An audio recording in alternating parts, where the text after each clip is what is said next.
If you stand on the Coronation Bridge and listen to the Tista below, you can almost hear the stories carried by this river.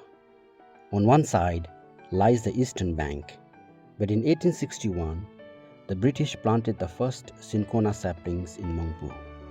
They were desperate for a local source of quinine, the only medicine strong enough to fight the malaria that was devastating soldiers and civilians alike.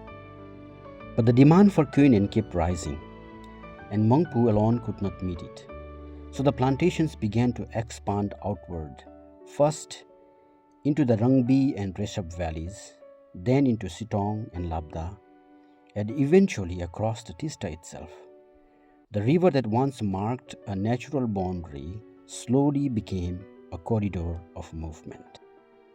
By 1938, the expansion reached the western side of the Tista, where the Rongo plantation was established on an experimental basis. The land proved ideal, stretching from 800 to nearly 8,000 feet in altitude, with fertile acidic soil and abundant rainfall. In 1943, Rongo was declared a permanent plantation, and within it, Gairibas emerged as one of the key divisions. Gairibas is the kind of place where the mountains breathe with you, a quiet fold of the eastern Himalayas where mists curled around the trees like an old friend. The quiet hills changed when the British expanded the Cincona Directorate and pushed deeper into the Rongo Valley. They saw what the locals already knew, that this land with its cool air, rich soil, and endless rain could grow life-saving plants found almost nowhere else.